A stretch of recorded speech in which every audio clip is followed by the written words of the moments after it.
안녕하세요. 오늘도 주님의 은혜와 평강이 여러분과 함께 하시기를 기원합니다. 저는 이정권 목사입니다.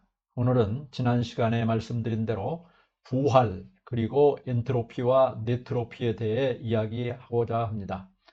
첫째, 예수님은 부활이시고 예수님은 부활하셨습니다. 부활은 죽었다가 다시 살아난다는 뜻이죠. 그런데 요한복음 11장 25절 26절은 예수께서 이르시되 나는 부활이요 생명이라 하셨습니다. 이는 과거에 부활했다, 미래에 부활할 것이다 등의 시간의 표현보다 나는 부활이요 생명이다는 선포로 예수님과 함께하면 누구나 언제나 현재 부활의 삶을 사는 것을 의미한다고 믿습니다. 또한 예수님의 부활은 모든 인간과 만물의 부활의 토대가 됩니다. 또한 부활은 신자들에게만 있는 것이 아니고 모든 인간들에게 있습니다. 다만 신자들은 생명의 부활로 천국으로, 불신자는 심판의 부활로 지옥으로의 차이가 있습니다. 둘째, 육체의 부활과 만물의 부활을 이해하고자 합니다. 누가복음 24장에 보면 예수님은 육체로 부활하셨습니다. 제자들은 부활하신 예수님을 영으로 생각했지만 예수님은 내 손과 발을 만져보라. 영은 살과 뼈가 없으되 나는 있다고 하셨습니다. 고린도전서 15장에도 예수님의 부활은 역사적으로 발생한 사실이고 또 육체가 부활한 사실을 전하고 있습니다. 여기서 몸의 부활은 만물의 부활, 우주의 부활의 근거가 됩니다. 로마서 8장 21절에도 피조물들이 썩어짐의 종로로 단돼서 해방되는 것을 고대하고 있다고 합니다. 여기서 또 하나 생각할 것은 성경에는 죽은 자를 살린 부활에 관한 세 가지 사건이 나옵니다. 즉 해당장 야이로의 딸, 나인성 과부의 애아들 베다니의 나사로를 다시 살리신 사건입니다. 이들의 부활과 마지막 성도들의 부활과의 차이점은 전자는 다시 죽는 육체로 부활했지만 후자는 썩지 않을 신령한 육체로 부활하는 차이가 있습니다. 오늘 저는 우리의 부활을, 나의 부활을 생각하면서 미래의 신령한 몸으로 육체가 부활하지만 오늘 현재의 부활, 점진적으로 생명을 얻되 더 풍성히 얻는 삶에 대해 더 깊이 생각해 보고자 합니다. 나는 부활이다는 주님의 말씀과 내가 온 것은 양으로 생명을 얻게 하고 더 풍성히 얻게 하려는 것이라는 말씀은 미래에 죽으면 다시 산다는 의미는 물론이지만 현재 질병에서 치료를, 부족함에서 채움을, 혼란에서 질서를 얻는, 즉 생명을 얻되 더 풍성히 얻는 현재에 다시 사는 삶의 의미가 있다고 믿기 때문입니다. 우리가 만물의 부활을 생각할 때에 봄에 흔히 볼 수 있는 꽃나무나 과일나무들이 많이 있습니다. 겨울에는 죽음의 세월을 보냈던 그 나무들이 봄이 되면 살아나서 꽃을 피웁니다. 이것은 생물의 오늘 현재의 부활의 예라 할 수 있습니다. 이 나무들은 땅에서의 수분과 하늘에서의 빛의 도움을 받아 꽃을 피우겠지만 그 꽃의 모양과 색깔과 향기가 각각 독특하고 제 시기에 피는 신기함은 하나님께서 각각 종류대로 창조하신 섭리를 깨닫게 합니다. 셋째, 부활에서 사망의 속성과 생명의 속성은 무엇일까요? 부활의 전제는 사망이고 부활의 목표는 생명입니다. 요한복음 5장 24절에 내 말을 듣고 또 나 보내신 이를 믿는 자는 영생을 얻었고 사망에서 생명으로 옮겼느니라. 여기 사망에서 생명으로 옮겼다고 합니다. 그러면 사망의 속성은 무엇이고 생명의 속성은 무엇일까요? 창세기 1장 1절에서 3절을 보면 태초에 하나님이 천지를 창조하시니라. 땅이 혼돈하고 공허하며 흑암이 깊음 위에 있고 하나님의 영은 수면 위에 운행하시니라. 하나님이 이르시되 빛이 있으라 하시니 빛이 있었고, 즉 사망의 속성은 혼돈과 공허와 흑암입니다. 이 혼돈, 공허, 흑암을 하나님께서 창조를 통해서 질서와 존재와 광명으로 바꾸셨습니다. 창조와 같이 부활에서도 생명의 속성은 질서와 광명과 존재입니다. 넷째, 혼돈과 무질서의 엔트로피에 대해 알아보겠습니다. 혼돈과 무질서는 사망의 속성이고 엔트로피는 특정한 공간의 무질서, 혼돈의 정도를 말합니다. 따라서 엔트로피가 증가한다는 것은 무질서, 혼돈의 정도가 높아진다는 의미입니다. 그런데 우주의 모든 현상은 보다 더 무질서하고 혼돈의 방향으로 진행되고 있다는 것입니다. 엔트로피가 증가하고 있다는 것이죠. 열역학자들은 지구상에는 태양을 통해서 빛과 열이 전달되고 있는데 빛은 문제가 아니지만 열이 모든 것을 다 망가뜨리고 있다는 것을 발견했습니다. 열역학을 연구한 독일의 루돌프 클라우지우스는 1865년에 열역학 제2법칙, 엔트로피의 법칙, 즉 에너지 역행 불가능의 법칙을 발견했습니다. 이는 에너지 총량은 변하지 않지만 이동 과정에서 형태가 변하고 이동 방향은 역행되지 않는다는 법칙입니다.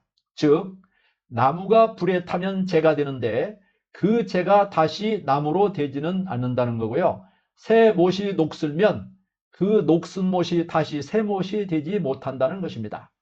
즉, 에너지는 질서에서 혼돈으로, 광명에서 어둠으로, 존재에서 비존재로 흐르고 거꾸로 역행하는 법은 없으며 엔트로피가 높아져가는 현상의 법칙입니다.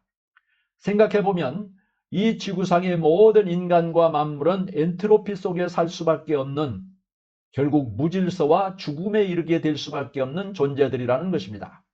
다섯째, 네거티브 엔트로피, 즉 네겐트로피, 즉 네트로피에 대해 알아보겠습니다. 그런데 1943년에 오스트리아 물리학자이고 노벨상 수상자인 에르빈 슈레딩거는 생명이란 무엇인가, 바시스트 레벤이라는 책에서 엔트로피는 역행한다는 주장을 발표했습니다. 이를 네거티브 엔트로피, 네겐트로피, 줄여서 네트로피 현상이라고 합니다. 네트로피의 현상은 간단히 설명하면 이렇습니다. 늦가을부터 겨울 동안의 엔트로피의 계절이었다가 봄철이 되고 햇빛이 비춰지면 식물에서 싹이 나고 꽃이 피는 현상이 일어납니다. 즉, 봄철에는 햇빛으로 인해 혼돈에서 질서로, 빈 가지에서 꽃이 피어나는 존재의 세계, 생명의 세계로 변화됩니다. 이것이 네트로피 현상입니다. 이것은 광합성 작용에 의해서 일어나는데 이 광합성 작용은 초록 색깔 속에 들어있는 엽록소와 빛이 합해져서 식물의 영양소를 만들어내고 싹이 나고 꽃이 피게 합니다. 하나님께서 봄, 여름철에 지구촌을 초록색으로 덮으시는 것은 참으로 감사한 일입니다. 하나님의 특별 계시는 성경 말씀이지만 일반 계시는 온 지구촌을 초록색깔로 변화시키시고 빛을 보내주시는 것입니다. 슈레딩거는 빛이 와서 광합성 작용이 일어나면 엔트로피 현상이 변하여 네트로피로 되는, 즉 혼돈은 질서로 변한다는 사실을 1943년에 발견했습니다.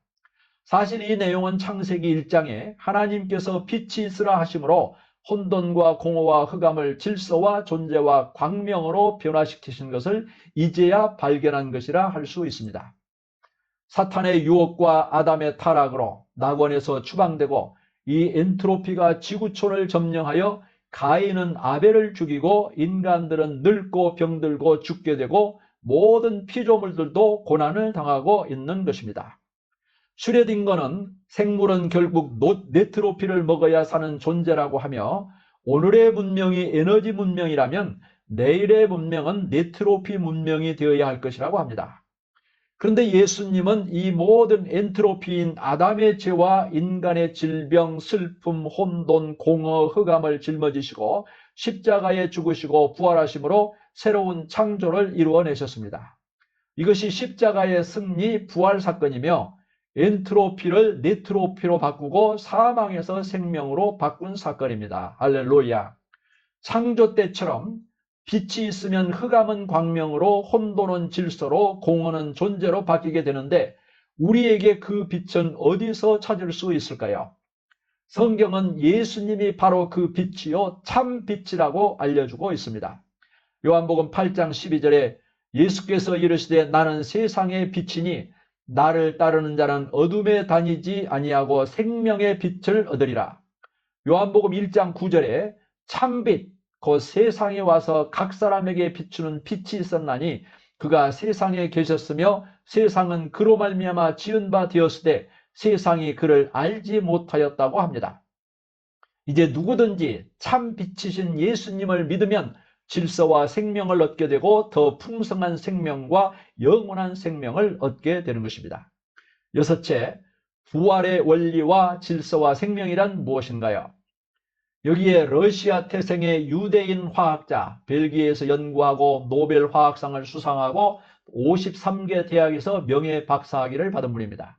일리아 프리고진은 혼돈으로부터의 질서, Order out of chaos, 인간과 자연의 새로운 대화라는 저서에서 창세기의 혼돈, 공허, 흑암의 문제를 실험 물리학으로 연구하여 부활의 원리가 무엇인가를 밝혀낸 최초의 과학자라 할 수 있습니다.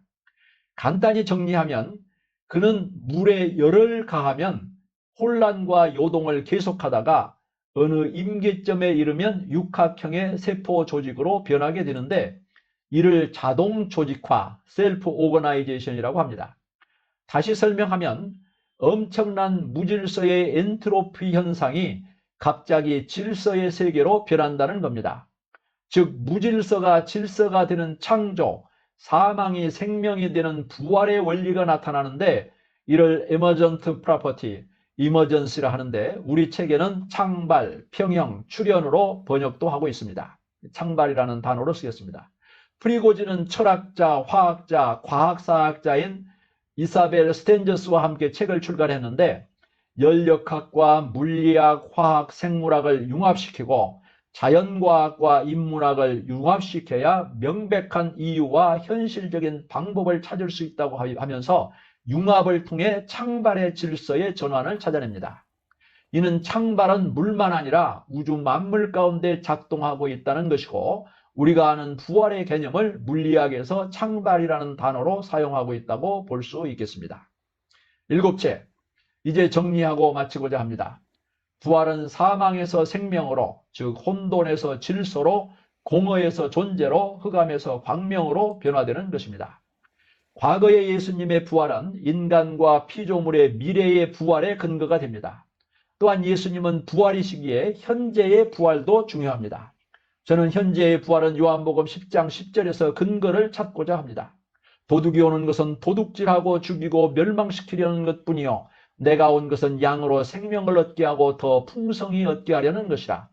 사망이나 엔트로피는 도둑질하고 죽이고 멸망시키는 일을 하지만 우리 주님 예수 그리스도는 우리에게 생명을 얻게 하고 더 풍성히 얻게 하고 계십니다.